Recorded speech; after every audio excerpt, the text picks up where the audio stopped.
Danger, is the altcoin apocalypse coming? I found an article on CCN that talks about 3 reasons why a brutal altcoin reckoning may be coming, and I think it has some good points. So I'm going to talk about that today. Happy 4th of July.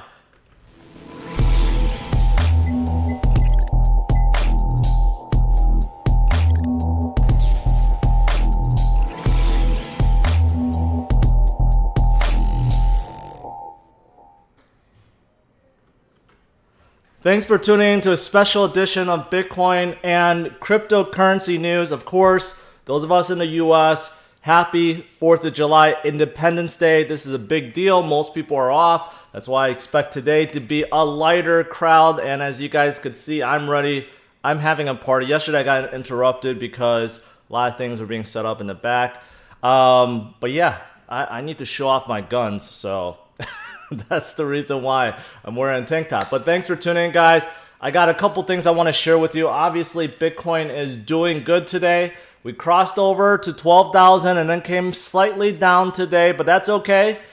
I was saying yesterday, I think big things will come this week, especially with lighter volume. I expected 12,000 and we hit it. Let's see if we can get it above there and head towards 13,000 once again. All right, thanks for tuning in, guys. As always, the regulars and everyone in the chat, make sure you give me a thumbs up. For those of you guys that are new to me and my channel, make sure you hit that subscribe button. Be part of the family. Learn how to make life-changing wealth through Bitcoin and crypto. All right, so let's take a look at the chart really quick. 11,800. So yesterday we saw this happen, a big buy pressure just hit us all of a sudden, and we shot up through one of the resistance that we broke previously, but now we're above it, and you can see now it has become a support again, and that is 11,570, and we're kind of just holding in this area, so we're not too far off back to 12.8, and then 13.3, and then 13.8, and then boom, we'll be at 20K in no time. So definitely not a time to be fearing or panicking. A lot of people over here really doubting our current bull market, but nothing's gonna stop this. Nothing's gonna stop this freight train. Okay, once it gets off the platform, it is not being stopped. So Bitcoin is certainly doing good, but what about altcoins? That's the main topic for today. Altcoin apocalypse coming. 3 reasons leading to a brutal altcoin reckoning. Now, CZN likes to do dramatic titles or headlines.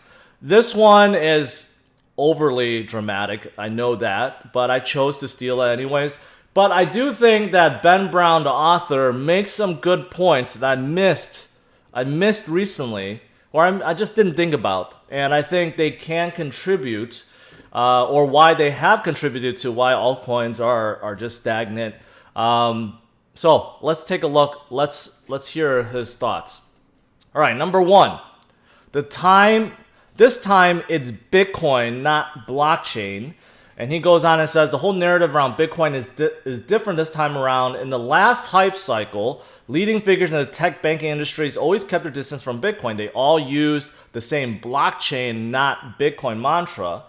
And that's why a ton of VC money flowed into blockchain projects and altcoins. And at the same time, Bitcoin was plagued by scaling debates. This time is different. And he referred to this tweet from Jack Dorsey that is talking about Bitcoin as well.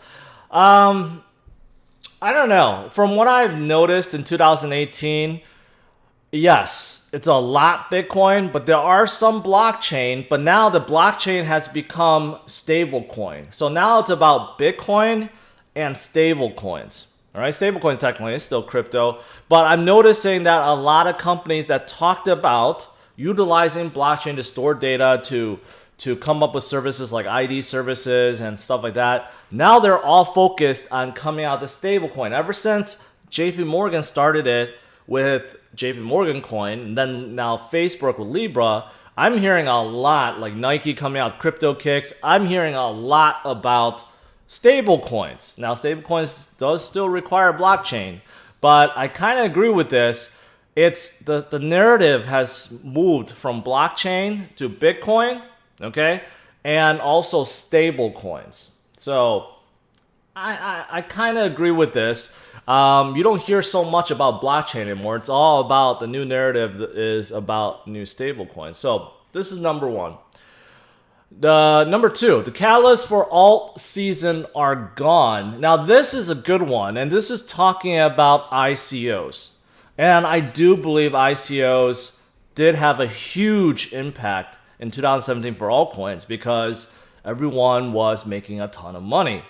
Ever since, we know there's a lot of Bitcoin millionaires, but ever since Ethereum and Neo, they rose up to their multi-billion-dollar market cap. A lot of those people's like, hey, I'm a millionaire now, let's invest. And a lot of those people invest in altcoins, specifically through ICOs, and those ICOs exploded, and it just generated a cycle. And more people that made money from ICOs, they put more into altcoins and other ICOs until the whole thing collapsed. So I do think that is a big thing. That's a big catalyst that's taken away. Now we have IEOs. IEOs is a little bit different. They're much shorter. They're not as long or as much being sold now. And plus, IEOs are starting to catch on fire.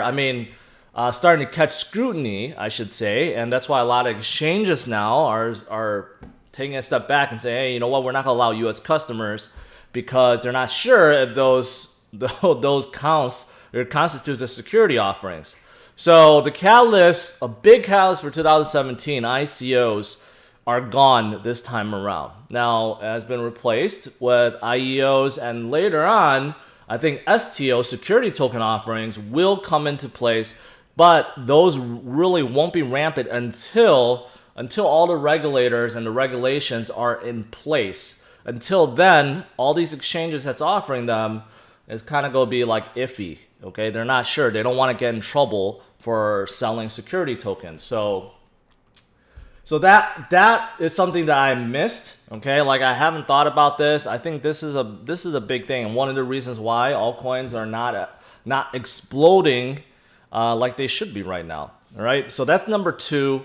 Number three, this is interesting, but this is something that I really hate, but it is around and I can't ignore it, and that is derivatives or leverage or margin trading. And we know everyone is getting involved, and when I say everyone, I mean exchanges such as Binance now. Binance just added margin. Now they're going to add leverage, okay? And we know BitMEX already has it leading the way. We got Bitfinex with their futures and leverage and weird system with that. OKX with their futures. All these exchanges are doing this because they want to make money. Not that they care about Bitcoin and crypto going up. They just care about getting more business because they're making money on fees and so forth. But this is kind of true. According to this author, you know what? Why play in the altcoin market when you can play Bitcoin with leverage? If you're doing 20x or 100x on Bitcoin, that is just as fast, if not faster, than trading altcoins. So that is also a really good point that I didn't think about. Of course, we did have leverage back in the day, but not nearly as much as we do now. So that could be another reason why altcoins are not exploding the same way as 2017. So these are the three reasons given for altcoin apocalypse. Now, do I agree with this? Ultimately, or my thoughts are altcoins are done, that there's no use cases, they'll never come back, and we should only concentrate on Bitcoin? No. I know I caught a lot of Slack controversy. Some of you guys may have disagreed when I had this late night session where I may or may not have been drinking a little bit too much. But I said I was done with altcoins. It's not because I think altcoins are dead or that I've become a Bitcoin maximalist. Right now, I don't want to lose out on my Bitcoin. Okay, as Bitcoin's going up, I want to accumulate as much as possible while I still can. Is at 11,800. It is still within reason. Once Bitcoin goes above 20,000, becomes 40,000, 50,000, 100,000. It becomes really, really hard to accumulate. Okay, think about it. When Bitcoin's at 50,000, it's going to cost you $50,000 for one Bitcoin. It's going to be really hard to accumulate. So right now, I'm concentrating on accumulating as much Bitcoin as I can while it's still cheap. And I think a lot of people hold that perspective. That's why altcoins are struggling. I do think the impact of not having ICOs, that is real. Leverage is real. And a lot of the money from VCs and hype and the big companies are looking at either coming out with the stablecoin or Bitcoin, utilizing blockchain, obviously. But the narrative is now stablecoins, because they want to know how to make money. They don't really care about blockchain. They want to know how to make money. That's what's important. But every time around, every single bull market, when it ends and there's that hockey stick growth, you know what happens? Altcoins explode. Because once people make a lot in Bitcoin, or they think Bitcoin is too expensive, what do? They diversify. Okay, and they diversify and put a lot of it into altcoins. So I think altcoin season is just not here. I do think a lot of the altcoins will survive, and of course they're going to survive. They're multi-billion-dollar companies already, and we're going to see great things, great dApps. It's just a bit early, and right now I don't think altcoin season is here yet, and I don't think we're going to see that until we reach all-time highs past 20,000 and beyond. Then I think a lot of altcoins will start catching up. So do I really think a altcoin apocalypse is here? No, but it could signal that altcoins are going to be weak for an extended period of time. MT Coiner, thank you for that. All right, to move on, Kraken CEO talks about huge influx of fiat currency flooding into crypto, and he is referring to Tether. He's like, I don't have inside knowledge of what's happening at Tether, but I could tell you historically, when you see growth in supply of Tether, that means they minted more. We've seen a growth in supply of US dollars coming into Kraken, and other exchanges would report the same. And he goes on, it's a long quote, but there are days where you see price go up 10% a day. You could bet all the exchanges are onboarding 50 to 100,000 new users a day. That is what's driving up the price. It's the huge demand and all the media attention on it. It's not Tether. So he does say that Tether plays in a small part in terms of the money flowing in, but he thinks that's real. Tether's not just minting it out of thin air. There is money coming in, and when that happens, Kelvin and Long Beach, thank you for that. Happy 4th to you guys. He does think that when the price, or when new Tether is minted, that shows that money is flowing in, and he's drawing on insider data, onboarding 50 to 100,000 new users a day. That means Kraken is seeing that, and you can imagine Coinbase, Binance, they might be seeing 200, 300,000 new users a day. And it's still early, because I've showed you guys FOMO. I mean, retail investor FOMO is still very, very low, nowhere close to 2017. So, I mean, yeah, this is good. All right, let's talk about Facebook Libra, David Marcus. I think David Marcus, he's a brilliant guy, but I think he thinks that, you know, a lot of people are kind of stupid and idiots, and and he made some bad comments, in my opinion. All right, basically in his mind, okay, even if you don't like Facebook, you can trust Libra. That's to sum up, that's what he's saying. All right, so to quote, and Facebook won't have any special responsibility over the Libra network, but we hope people will respond favorably to the Calibra wallet made by Facebook. We've been clear about our approach to financial data separation, and we will live up to our commitments and work hard to deliver real utility. Well, right there, okay, the Calibra wallet is created by Facebook. So number one, they say Facebook won't have any special responsibility. Okay, well, but you're providing a wallet for it. And most people, you know, I know there's going to be other wallets for it, but you know, most people that's getting Libra, they will be using the Calibra wallet, which is made by Facebook and controlled and updated by Facebook. So there is special responsibility. So that makes no sense at all. And then he goes on, people have many ways to use Libra.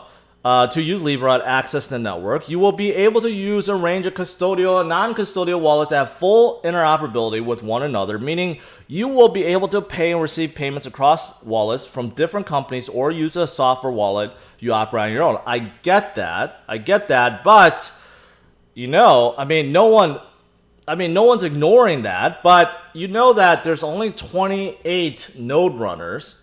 And you know what? Did they just get selected? They voted in by people? No. Facebook charged each person, each company, $10 million.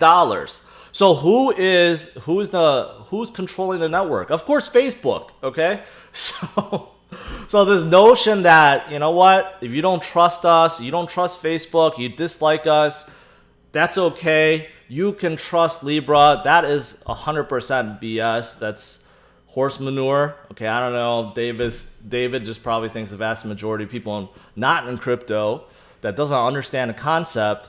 I guess this works for them. For those of us that's in the space, we know that is BS. Every single node runner is going to have has a significant amount of power.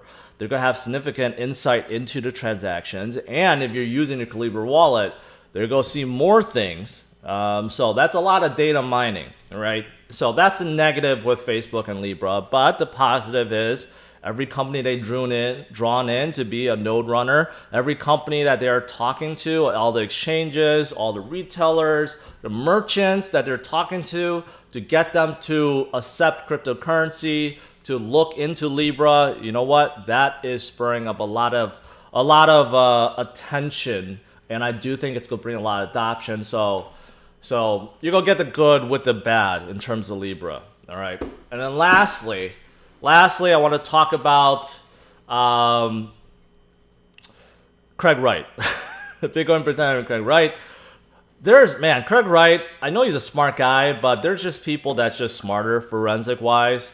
So he presented a document. Okay, there's a lot of bad things that's coming out in terms of his case being Satoshi. He presented a document that's supposed to be a deed of trust, okay, dated 2012. Well, he didn't realize that the font that he used to create this actually didn't come out until 2015, which means that clearly this document either forged and it's counterfeit, or it wasn't in 2012. It was actually in 2015. So there's little forensics, little things like this that Craig Wright is just failing hard on. Like an email that he presented before, he didn't realize the date stamp was 2014, not 2008 or whatever he claimed. This is another example. So everything he's presenting is false. And there's another email that supposedly Dave sent to Craig Wright, which is date stamped in two different times. Craig Wright claims that he sent it on June 24th of 2011, when in fact the claimants said that it was sent October 17, 2014. So 3 years afterwards. Again, if you have two identical emails, one after, one before, what do you think, right? It's probably the claimants 2014. So again, one of these is counterfeit. It doesn't help Craig Wright's case. And then lastly, he has this Tulip Trading Limited company, which I guess it's where the deed is, okay? Where that is the company that owns all the private keys. And supposedly Craig Wright came out this story about Tulip Trading Limited. He has no control over them.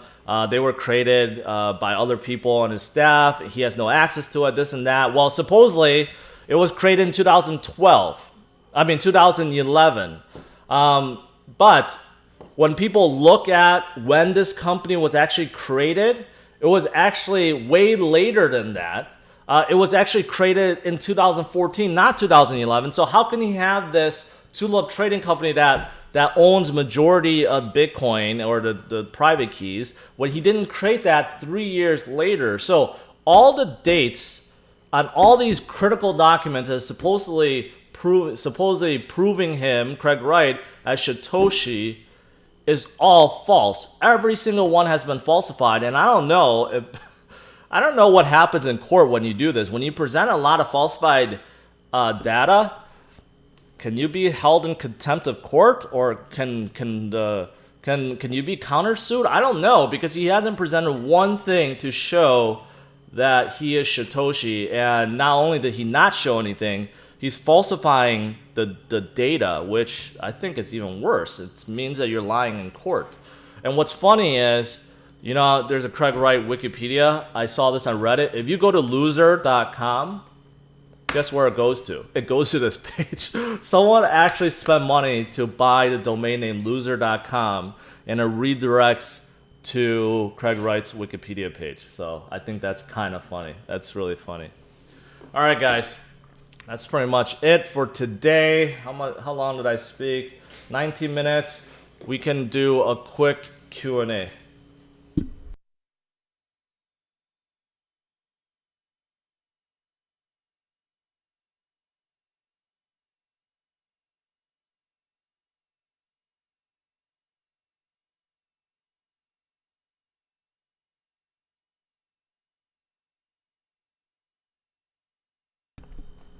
Max, that's a good point, because loser.com probably goes for millions of dollars. All these like really short and known user domain names, they go for millions. So maybe Max, you're right. Roger Ver is the only one. Calvin, thank you for that. There was only one Bitcoin. BTC is king. Yes. Scared to sell my alts. I think a lot of people is like that, and I was like that for a while too. I mean, right now, nothing is outperforming Bitcoin. And I'll tell you this, I've been trying to dabble with a little bit of swing trading or day trading with these very hyped up coins that you periodically see. Like yesterday, Cyber Miles, I was pretty successful in some trades with that. However, here's a pro tip. When Bitcoin is down and you're trying to day trade, it actually makes it much harder, because when Bitcoin starts going up in value rapidly, because yesterday Bitcoin fell, I think, back to 11,000 and then came right back up. When that happens, then it makes your trades obsolete, because if your trades do not outperform Bitcoin's growth at that time, your Satoshi value might be lower, or it doesn't even gain net to anything. So that's a pro tip for you guys to watch out for. Charlie, thank you for that. Yeah, make sure you guys hit the likes, guys. I plan on having a good 4th. I hope you guys do too. It's a nice day out. It's a nice hot day. I have a tent set up. I have a big water slide set up. A lot of people's coming. I don't know if you guys have plans, but it's looking like it's going to be pretty good.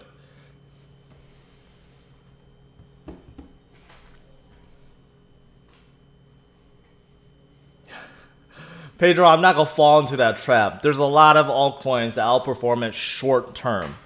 But I'm talking about long term, it's really hard. How do you avoid crypto taxes since in the US? You don't. You don't avoid it. That's a simple answer. Flex. There we go. Got to show off the guns. You know, I've been losing weight on keto once again.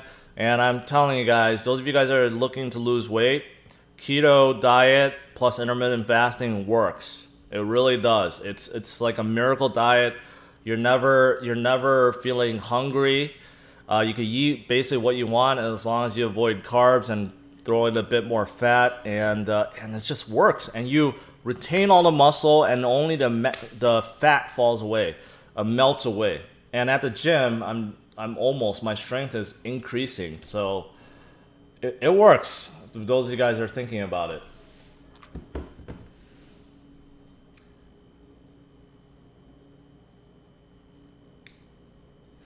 UG, am I right when I say XRP is centralized because there's no need for private nodes? Ripple could do this on their own. Yes, they could, but they don't. There is still a network of node operators for Ripple, which Ripple claims they cannot control. They can't change a ledger or anything. So from that perspective, they are still decentralized.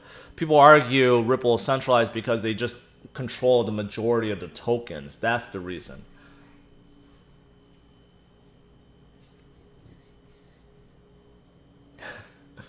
Dirk, no one is stopping you, so go right ahead. Go right ahead.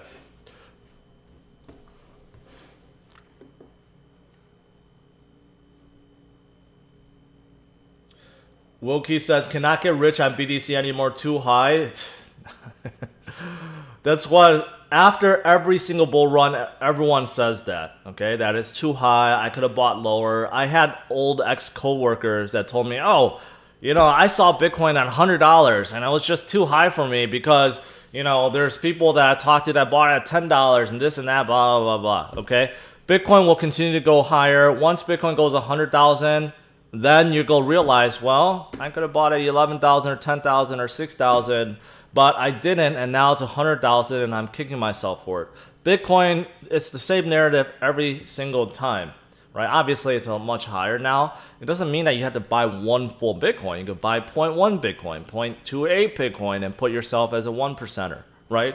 So it doesn't mean you have to buy that one, but imagine once Bitcoin gets to 50,000 or 100,000, even buying 0.1, I mean, at 50,000, buying 0.1, just 10% of one Bitcoin is going to cost you $5,000. At 100,000, even 0.1 is going to cost you $10,000 when you could buy almost a full Bitcoin right now. So just think about that.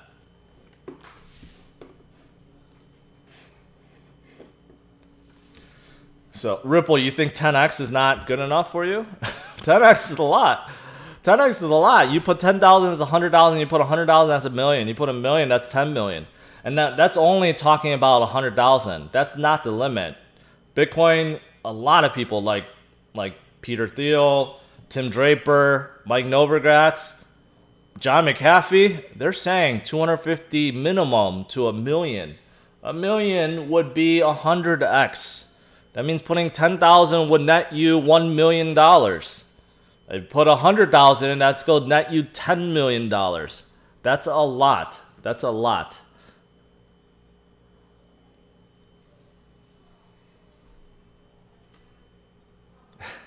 That slide I got is gigantic. It's like 20 feet tall. It is huge. It's big enough for adults that it's pretty wild.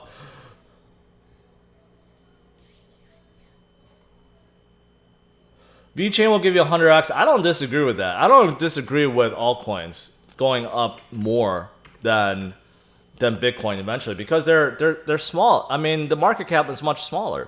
So something like VeChain definitely could go up. I mean, at that 400 million, right? 10x, 4 billion, 100x, 40 billion. It's doable. It's doable when, you know, Ethereum is at 30 billion. VeChain could definitely be up there. One of the best altcoins out there, right? So there's definitely potential to be made. But right now, the money is to be made in Bitcoin, right? You could always switch and buy more altcoins later on. And if you do have a lot of altcoins, you can think about this. You don't even have to switch out. You can simply just don't cost average more. You can use that money on Bitcoin. And then once you make enough from Bitcoin, when you're profiting and taking it out, well, that's when you could throw it back into altcoins right before altcoin season. And it's never too late. I showed you guys a lot of these top 10 coins like Cardano, which a lot of you guys love. And I think they're good too. Tron, Cardano, a lot of these that are multi-billion-dollar coins, they gained all their gains within the last 2 months of the bull market. They were nothing, and then they went up like 100x within the last 2 months. So it could be the very same thing that a lot of these smaller, very small ones like Nulls or Fusion, a lot of these ones, Wabi, that I've been talking about a while, it could be the same thing. They go up 100x, maybe 1,000x. Towards the tail end of the next bull market, but the tail end, I don't know when that is. 2 years, 3 years, it could be a while. But I don't think altcoin season's gonna start until at least we get to 20,000. All right, guys, that is it. I'm gonna let you guys go. I got a lot of stuff to do, so have a good 4th of July, and I will see you guys tomorrow, 11 a.m. Central Standard Time, and I'm gonna give some love to our favorite crypto project, CERN Labs, and they have something very important to share about Ripple for those of you guys that are Ripple fans. All right, take care, guys. Bye-bye. What do you think about Ripple? Well, I mean, I think it's too centralized, but I definitely want to meet Chris Larson.